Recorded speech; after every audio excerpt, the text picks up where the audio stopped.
Free practice at the British Grand Prix was graced with sunny skies, but with the rain forecast ahead for Sunday, all of the teams were cautious with their setup work. Audi looked to go from strength to strength, being the first ones out doing long runs as they hope to seal a coveted 1-2 finish, which would certainly be a statement for the new top team of Formula One. Red Bull's Christian Horner seemed stressed during Thursday's press conference questions. The reigning Constructors champions are under pressure to bounce back after a dismal first race where they scored no points. And in contrast, their once junior team, now branded Jaguar Racing, are looking in good spirits. After the opening round, it seemed like the surprising pace Toro Rosso had in 2018 has very much carried over into their Jaguar 2019 Challenger. However, aarava has been struggling with pace in the final few corners all Friday long and might find it a challenge to match Vandoorne for the British Grand Prix.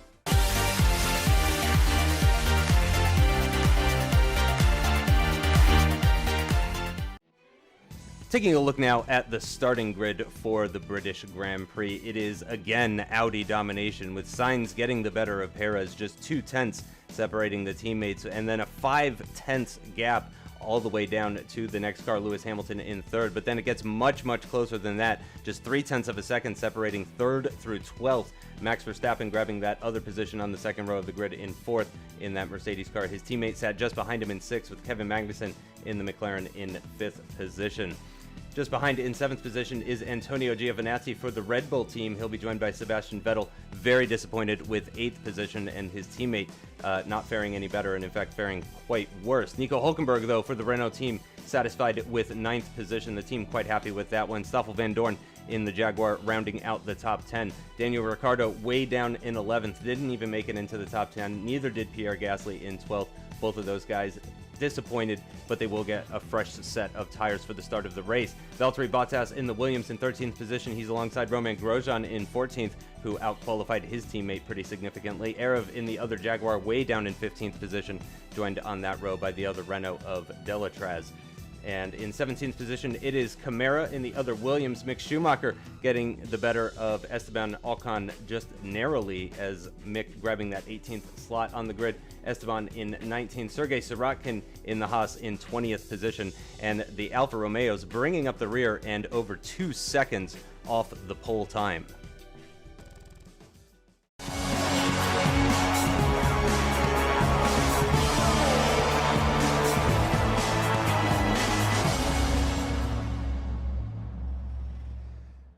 What's going on, guys? Aarava here. Welcome back to my F1 MyDriver Career Mode, episode number 2 today for Season 5 at the British Grand Prix. If you did miss the last episode, episode number 1, the USA Grand Prix, that was uploaded last week, last Friday, then do go check it out before you see this one. But I need to say huge thank you for the support from the people who did watch it last week, because the response was out of this world. Just you guys smashed it out of the park in terms of the response I thought I was going to get on episode number 1, and I just can't thank you guys enough. And you know, this is now, I said it, you know, in episode number 1, but this is now my longest running series, definitely my favorite series to make, and it's just crazy for me to see that the support is, if anything, more than it's ever been for season number 5 of this series. So I can't thank you guys enough for that. But anyway, let's get into this, the British Grand Prix, episode number 2 for season 5. And obviously qualifying, as you saw the starting grid, hopefully qualifying wasn't amazing. A lot of issues out of the final corner I'm finding here at Silverstone with this new Jaguar car. Obviously I'm a little bit too used to still from last season, the Red Bull with all the downforce, and the Jaguar definitely does have a little bit less downforce in some of the traction zones. So that was a big issue, you know, even trying to match my teammate Vandoorne. So we're gonna have to do some catching up today during the race, but I don't think I'm too worried about that. We should hopefully have a good one, and it's looking like a good dry start for now, but there is some forecast for rain later on, so that may spice things up. But without further ado, let's get into this. We go to 5 red lights for the British Grand Prix, round number 2 of this season. 5 red lights are out, and we are underway here at Silverstone. We've got a great start compared to Romain Grosjean there, so we're already up into 14th place ahead of us. Gasly gets squeezed out by Vandoorne, and into turn 1, being cautious, and the young Swiss driver in the Renault goes round the outside of us, Delatraz, and he's making a move on Bottas as well, as we're going to try and go around the outside of Gasly, who I mentioned got squeezed down. Looks like he's really getting flustered here at the beginning of this Grand Prix, because we go down the inside of him, and we're back up into 14th place. We can see Ricciardo gets squeezed out by Vandoorne there, so Vandoorne is ahead of Ricciardo, then it's Bottas behind him, and then Delatraz, and up ahead you can see, we've got the McLaren making a move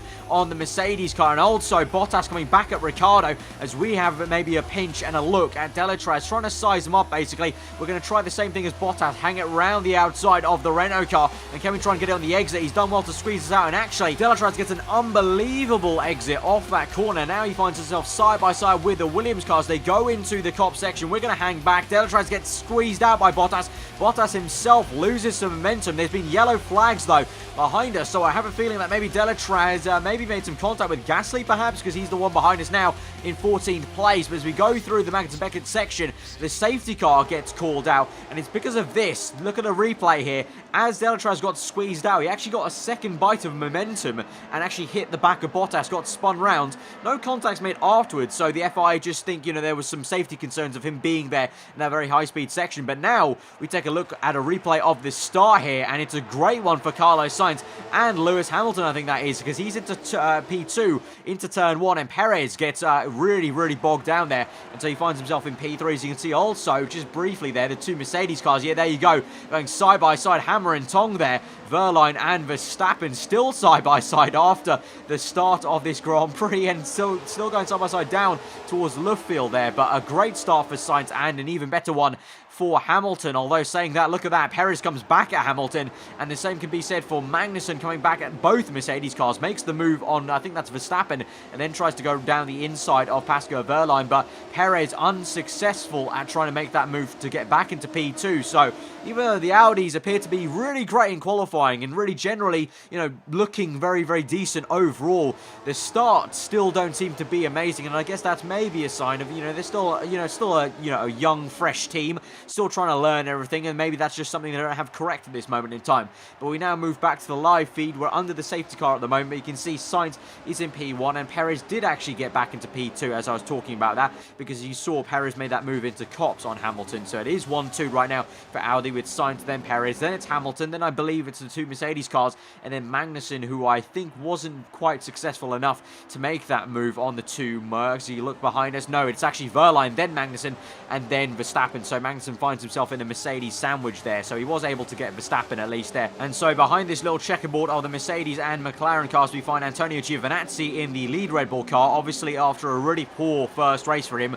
where he suffered an engine failure in the back of that Red Bull car. He'll be hoping to move forward from this position he finds himself in right now. And then behind him is Nico Hulkenberg in the Renault, Sebastian Vettel in the Ferrari, and then my teammate Vandoorne, and then you know the order because it's then Ricciardo, Bottas, and then here we are in P13 as we now come to the end of the safety car period, lap 4. So quite a long safety car period actually, considering that there wasn't actually a crash. It was just Delatraz being in a very awkward position, but I guess that's nothing new for us F1 fans. We're very used to the safety car being out for way too long than it needs to be honest. So anyway, we're underway now, green flag conditions, and we're on towards lap 5, and we're up into Richmond because we want to go nice and aggressive and get to move on here, because obviously we're not in the points yet, and that's my objective today, to get in some decent points. So we're going to try and size up a move on Bottas. We actually catch him napping here a little bit, so he might hang it around the outside. Is he going to give us the room? Yes, he does actually. So fair play team, he's lost a bit of traction there on the exit of the corner, so we go side by side swooping around the outside, but the move's not done there because that Honda engine helps him power back past us. We actually brake a little bit and swoop to the left hand side now, so we basically switch lanes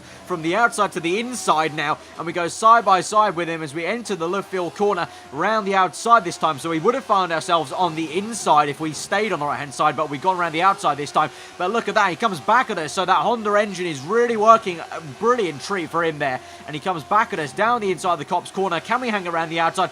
Yes, we can. He loses momentum there, and so that's the superior downforce we've got in the Jaguar car versus the Williams car. So the Williams may have the superior Honda engine, but it's still not got the aero to match this Jaguar car. Obviously, the Jaguar car still got a lot of the characteristics from the Toro Rosso of last season, so we can comfortably make that move around the outside and no qualm there. But now you can see up ahead as we go on to lap 7, Vandoorne has made a move on Ricciardo, and he's squeezed him out so much to the point where we've made the very easy move on Ricciardo there. So a lot of teamwork going on there, actually, because Vandoorne went down the inside into turn 1, squeezed Ricciardo so much so that he lost so much momentum. And so that was some nice tactical play. I mean, it wasn't intentional tactical play, but, you know, I'll take it. I'll take it. You got to take what life gives you. But look at this now. We find ourselves right behind Stoffel Vandoorne, so things may get very, very tasty here. Of course, our former championship rival and now teammate at Jaguar Racing. Here we go. We've got a brilliant exit off the back of Luffield. So close to Vandoorne's side pod there on the exit, but now we go down towards Cobb's corner. Will Vandoorne be able to stick around the outside? There's been a bit of contact there, but Vandoorne's managed to stick around. We literally bang tyres there on the front left as we go into Maggots. Vandoorne just gets the inside line there, sparks away on the exit, but to be honest, I'm not too bothered about letting him go there, because now it means we've got DRS on the back straight towards Stowe. So here we go onto the left-hand side of the circuit with DRS wide open. Ricciardo also there in the background, so he may give Vandoorne some bother there, so that'll help me out. But we go around the outside, and we're up into what will actually be P1, you can see in the top left, because the likes of the 2 Audis, the 2 Mercs, 2 McLarens, and the Ferrari of Vettel, I think they've all made their pit stops very early in the last 2 laps, because I said the safety car was out for quite a while, and so it was time to make their first pit stops. But me and Vandoorne and Ricciardo have stayed out, and Vandoorne goes for a move down the inside. We brake early, we try and make the switchback move. We've got the momentum now on the inside line of this village corner. We lock up on the right. We're still side by side, still trying to stick it around the outside. Vandoorne's done brilliantly, though, to keep it there, because that's quite a tough place to actually keep the momentum going, as it's quite a sharp braking zone. And Vandoorne squeezes out onto the curbing there as Sainz at the fast lap of the Grand Prix. We go down the inside now. Ricciardo's getting in the move, and he's gone down the inside of Vandoorne as well. We've gone down the inside of both of them, and so we've made a double overtake there effectively, because Ricciardo was literally quite alongside us. So it was 3 abreast there as we went down to that section, and the action's not done there because Vandoorne's got a good exit off Luffield. So here he goes. You can see the proximity arrow. So down towards Cobbs. Will he make a pop down the inside? Yes, he will. He'll get alongside us. We're going to leave him in the room, but crucially, we've got enough momentum on the exit to keep it around the outside on the curbing there, and so we'll keep that first place. But it won't be first place for long, because this man, Carlos Sainz, leading the way in what will be the effective net first place, but leading the way in the leading pack behind us on lap 9. There you can see it is Sainz from Perez, then the 2 Mercedes cars, and then behind them is this 3-way scrap between Magnussen, Giovinazzi, and Sebastian Vettel. And this is Giovinazzi making a move on Kevin Magnussen, going down the inside there. Lovely to witness all 3 different teams, 3 very different looking cars battling away. Not something you really see too often in real life Formula 1. You can see Magnussen goes down the inside of Vettel. Vettel tried to be opportunistic there and catch Magnussen napping, but he was having none of it, and now he's on the back of Giovinazzi trying to re-overtake him. And then behind him you've got another pack of Lewis Hamilton, I think this is, and he's being overtaken by Hulkenberg in the Renault. A beautiful move down the inside from Hulkenberg there, and Renault taking the fight to the McLaren. Obviously Renault, also, like Red Bull, didn't have the best start to this season. You know, they're pipped to be the best of the rest, really, Renault. But they didn't really, I don't think anyone really expected the likes of Red Bull and Ferrari to be challenging Renault for that best of the rest spot, basically, in the midfield. And then further back from them is this little scrap between the Haas car and the Williams car, and then we get back to this fight with Magnussen and Giovinazzi on the following lap. Magnussen comes back at Giovinazzi and re-overtakes him, and then you can see behind them is Vettel now once again trying to catch one of these drivers napping, and yet again it looks like he might be unsuccessful there. So Vettel driving his heart out, trying to drag that Ferrari car up the grid, but it's just not working out for him at the moment. And then up ahead you've still got the 2 Mercedes cars scrapping away, getting very, very close to the Audi cars actually. So good to see battles all the way down the top 10 there so far in this British Grand Prix. But now we move back to our POV on lap 10, 3 laps later from when we left off, and now it's time for our pit stop. So we've taken these set of tyres a fair few ways, and also the same can be said for Vandoorne and Ricciardo. Ricciardo pit the earlier lap, lap 9. Vandoorne's still gone ahead, so he's going on until lap 11. So both me and the 2 Jaguars, me and Vandoorne and Ricciardo, we've got about 5 laps extra, just about, compared to the top pack of the top 6, I would say, top 7. So that's going to be interesting to see what happens toward the end, because obviously there is some rain forecast, but if there's not, if there's not enough rain to warrant a wet pit stop, that may come into play for us because, you know, all three of us, me, Vandoorne and Ricciardo, will have fresher tyres compared to those top 6. So we may be able to come back at them at the very end of this Grand Prix, depending on what tyre compound we go on. So that's going to be something to look out to. But you can see as we come out the pit lane, you can see Ricciardo just about gets ahead of us. Unfortunately for us, so he's out in P9, we're out in P10, so Ricciardo's undercut pit stop worked out really well for him there. But you can see we're pretty damn close to Ricciardo, so we should be able to get some good slipstream, and we'll have DRS to aid us as well as we go down the back straight. And further ahead, you can see that scrap with Magnussen, Giovinazzi and Vettel is still going on ahead of Ricciardo as we go into the braking zone, heavy left-hander, and we swoop round the outside, use the curbing a little bit on the exit to help us get the car turned round, and we go down the inside now into the actual Lovefield corner, and we're up into P9, and Ricciardo doesn't have anything to answer for it on the exit there. Now we can try and get a move on to close up to that little scrap we just talked about, Vettel, Magnussen and Giovinazzi, who I still think are going side by side and still kind of holding each other up effectively. At the moment, it's Giovinazzi, Magnussen and Vettel. That's the order. As you go through Magnussen and Beckett, you can see Vettel right up Magnussen's gearbox, and that loses him so much time. Look at that. We've gained all that time just in that section because of the dirty air, because of the lack of downforce through that turbulent air. Now we're right up behind Vettel as Magnussen now re-overtakes Giovinazzi down the inside. We make a pop on Vettel, who's been caught napping, but it's unsuccessful there as Vettel does well in the exit, and we have to actually brake check ourselves to make sure we don't hit the back of Vettel. So we'll just stick behind the German and try and maybe make a size up a move later on into this next lap there. But at the moment, the order's now Magnussen from Giovinazzi, Vettel, myself, and Ricciardo. You can see right behind me. He might make a pop down the inside, so we have to do some defending here. But no, Ricciardo actually completely backs out of that. Actually, very surprising to see he didn't make that move. And we get very close to Vettel's rear end. Had to do a double lockup to avoid hitting the back of him. So both Ferrari cars not looking too racy at the moment on lap 12. I mean, Vettel's got an excuse. He's on the medium tyres compared to my soft tyres, but Ricciardo's on the same set of tyres as me, so he's really not got any excuse there. But as we go into the Lovefield section once more, and you can see once again Vettel getting bogged down by some dirty air. Can we try and size up a move round the outside here? Is he going to give us enough room? He'll squeeze us hard onto the curbing, actually, and off the circuit a little bit. We make the move, but he'll come back at us surely into the Copse corner. So here he goes down the inside. Can we stick around the outside like we did to Vandoorne? We try our best, but no, this time Vettel's got the best of us, and Ricciardo will come back at us a little bit. He'll stick behind us into the Magnussen Beckett section, so we'll have to stick behind. We'll get the DRS though off the exit of Beckett, so we'll just keep it patient, psych up the move, kind of, you know, set it up basically, and here we go. Now down the back straight towards Stowe, open the DRS, we'll go to the right hand side this time, and where will Ricciardo go? Looks like he's going to use me as a little bit of a tow stream, and he's going to try and overtake Vettel as well, and we have got that move, and so we're up into what will be 7th place now, and we can try and get on the back of Magnussen and Giovinazzi, who are still scrapping away. But in the meantime, on lap 12, I just want to bring to your attention this little fight going on between the two Audi cars and also the two Mercedes cars. So Sainz at the moment leading the way from Perez there. You can see Perez closing up on Sainz, and he actually makes a move down the inside there, and Perez bangs tyres a little bit with Sainz, pushes him wide into turn 1, and so Perez has taken the lead of the Grand Prix, and Sainz is down to P2, and behind them are the two Mercs, who are looking very close to one another. I think that might be Verline trying to overtake Verstappen. It might be the other way around. Let's see as we move on to their third-person camera. Verline with the DRS wide open, getting the slipstream of Verstappen, goes down the inside, and we've not seen these two drivers battling each other on track too much in their careers so far in F1, and Verline squeezes Verstappen into the curbing, but Verstappen has none of it, comes back at him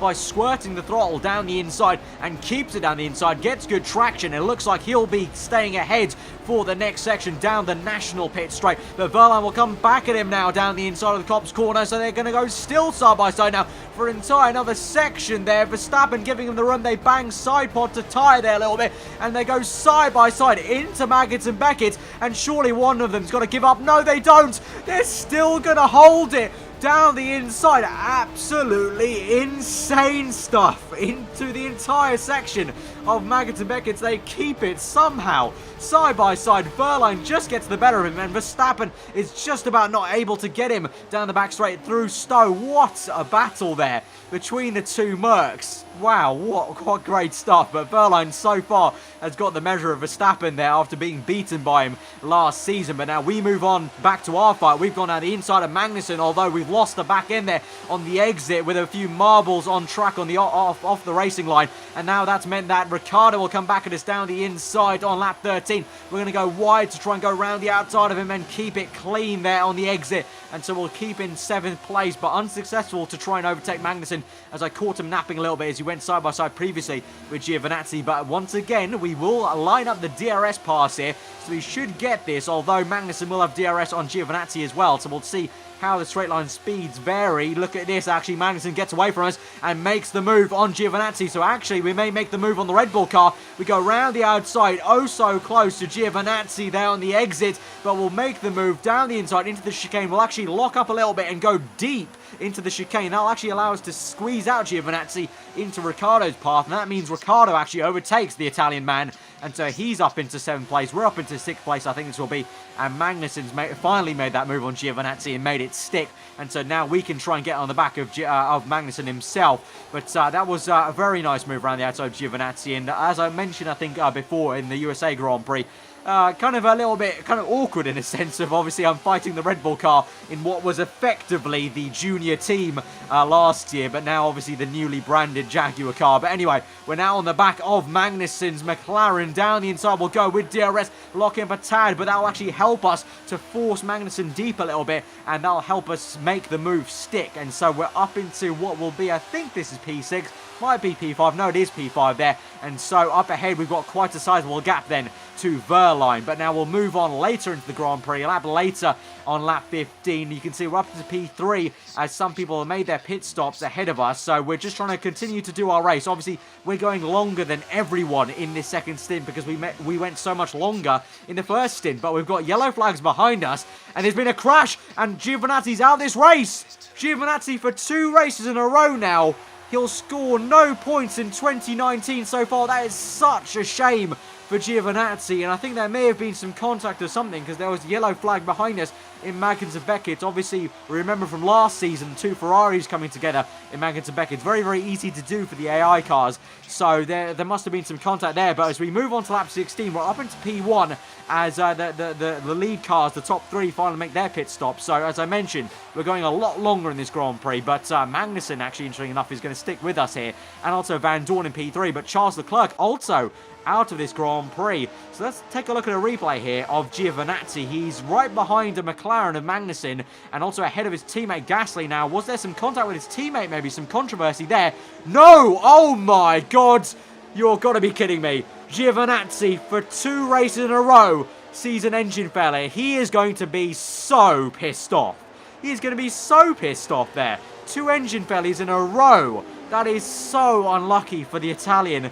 You know, he makes the promotion up into the senior team and then gets stuck with that crap. That is going to be so frustrating for him. But now we're looking at a replay of a scrap between the Haas and Williams car and Ocon's Force India right behind them. You might be wondering why we're looking at this battle. This actually involves a leading car, and it all starts with this battle because these 3 go 3 abreast there into Cops. To slow each other down, you can see the other Haas and an Alfa Romeo car all caught up, and this is Sainz coming up, closing at a rate of knots because you've got 5 cars all slowing each other up. You've got the Alfa Romeo, I think this is Leclerc, right ahead of them, or it might be Fuoco, I can't quite tell by the helmet there, but he's closing up on the Williams car. But the Audi of Sainz will come up and overtake both of them around the outside, but they keep it down the inside because this is full position, not blue flags. But then on the exit there, you can see the Williams and Alfa Romeo make some contact, and Sainz is straight into the side pods of the Alfa Romeo, and that's Carlos Sainz spun out and crashed out, well, not fully out of this Grand Prix, but out of the lead he was in,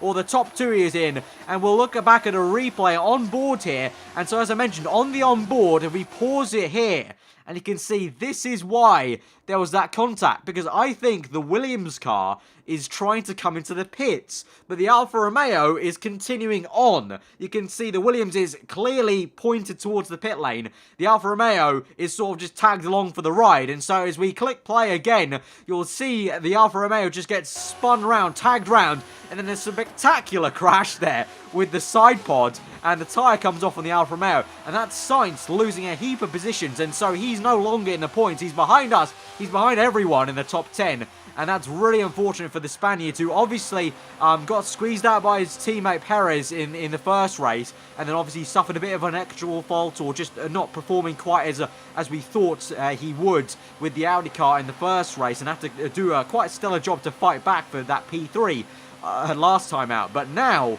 being crashed out like that and out of the points, he's not out of the race, but I think you've got to say it's going to be very, very tough for him to come back into any meaningful points. So that's really unfortunate for him, and that kind of hands the lead to Perez then. So it'll be Perez and probably the 2 Mercedes cars, I'm thinking, in the podium positions at the moment. So that's huge news for the Drivers and the Constructors' Championship. Obviously, it's early days, but, you know, every point counts. So that's not going to be what Sainz wants.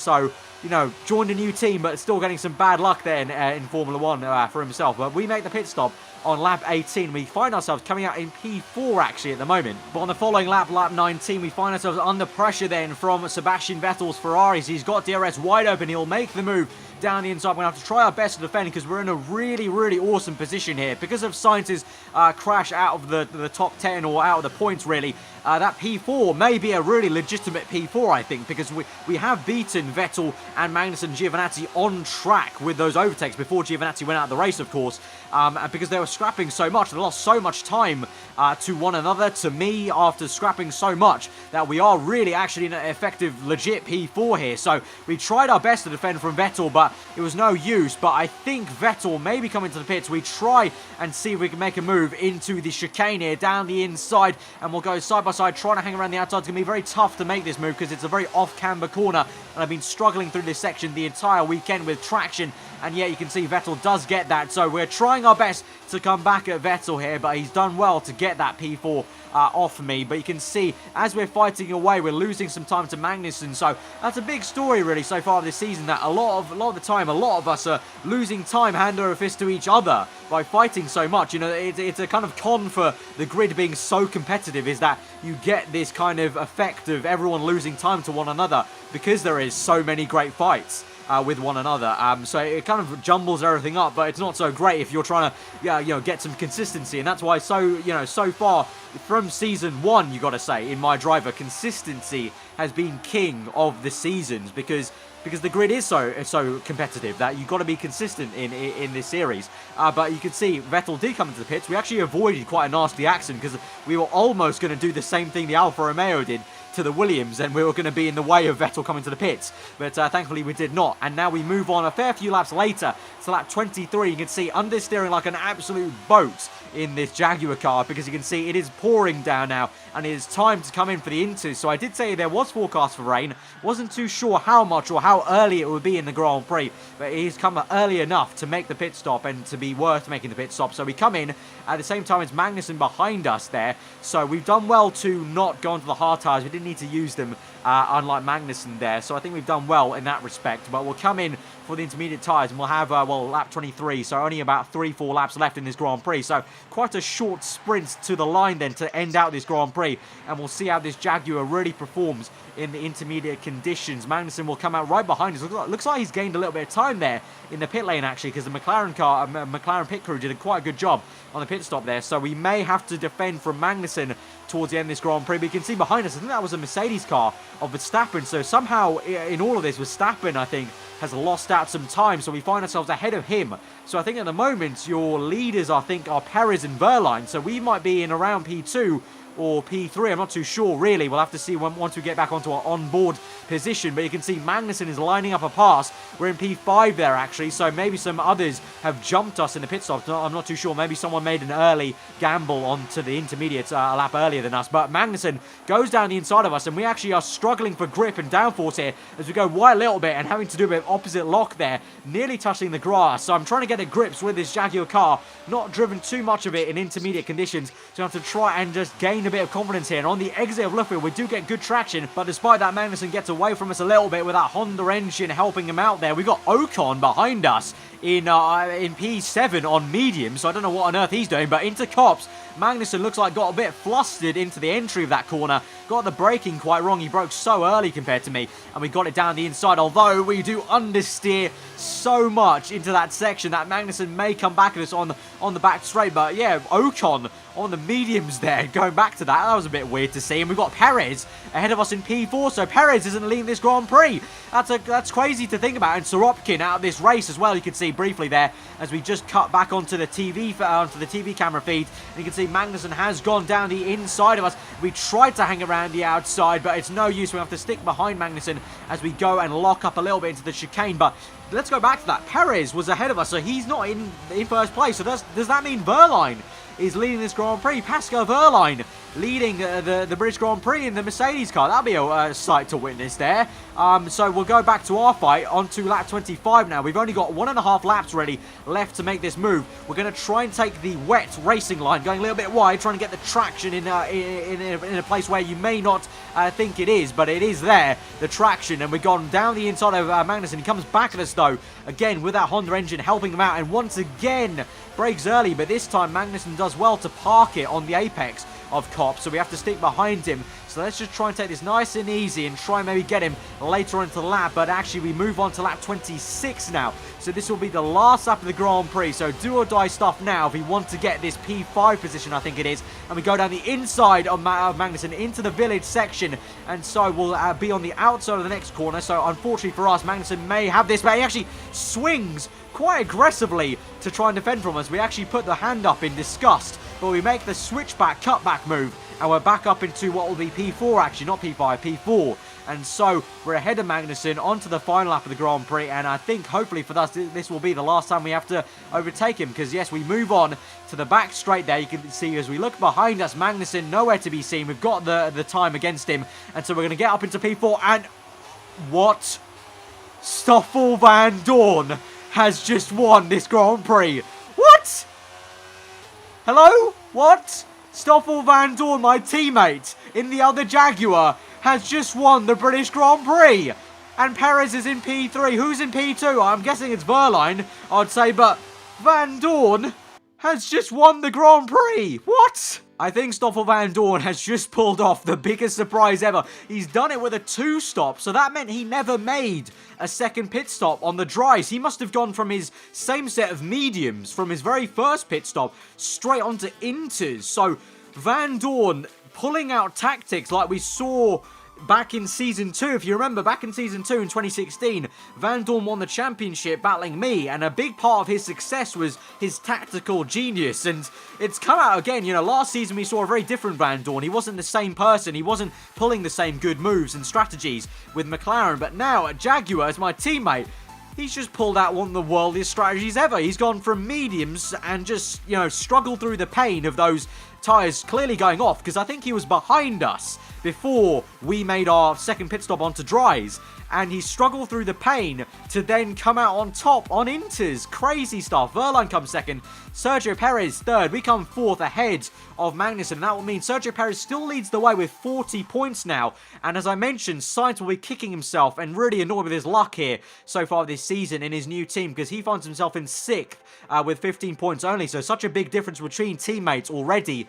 Vandoorne now sees himself in 2nd place ahead of 2 Mercs who are level on points, so it looks like Mercedes this year are very, very close to one another, with Wehrlein and Max Verstappen matching each other, and we find ourselves in 5th place there, and then you've got Magnussen leading the way in 7th, but wow, what a result that has been. This season is shaping up to be such a topsy-turvy one. We had such crazy results last race with so much unreliability.